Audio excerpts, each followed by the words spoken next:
Papa, tu peux me passer un verre s'il te plaît? Merci papa. On l'appelle papa car c'est un des plus vieux étudiants de l'amphi. À 28 ans, Mathieu entame ses études de médecine après une carrière dans la finance. Un changement professionnel qui implique de faire quelques concessions. Avant c'était raffiné avec des petits champignons. C'est le monde de la finance, oui, on comptait pas. Moi je comptais pas parce que c'était pas moi qui payais, donc c'était les banques, c'était des tierces parties qui voulaient nous séduire et je jouais avec de l'argent qui n'était pas le mien, donc j'étais intéressant. Bon là, j'ai plus beaucoup d'argent, je représente plus les intérêts de quelqu'un d'autre, donc voilà, c'est le plat de l'étudiant.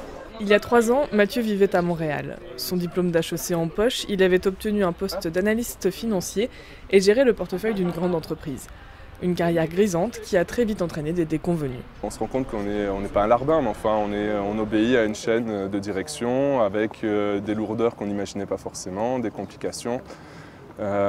Les ambitions s'émoussent et la réalité prend place en fait. Au bout d'un moment, je me suis dit que c'était peut-être le temps de prendre une nouvelle direction. Mais c'était vraiment la sensation de donner un sens à ce que je fais, j'avais envie d'être utile à quelque chose. Et après, c'était tout recommencer à zéro quasiment.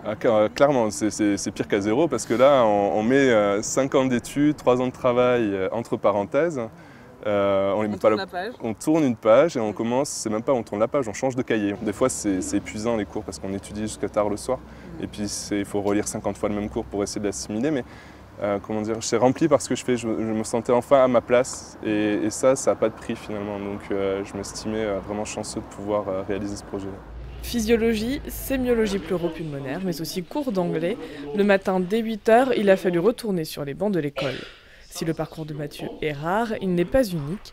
Chaque année, Daniel Rivière voit arriver dans ses cours une poignée de reconvertis. Il est évident que si vous voulez faire passer 0,5 litres... L'étudiant qui a 5 à 6 ans de plus que la moyenne de l'amphi est obligatoirement plus mature, qu'il sait obligatoirement mieux travailler que les autres en termes de gestion du temps, de gestion des cours, des enseignements dirigés, des travaux pratiques. Si vous avez quelqu'un qui a cette volonté-là, qui a cette idée dans la tête, il est évident qu'il va tout faire pour réussir.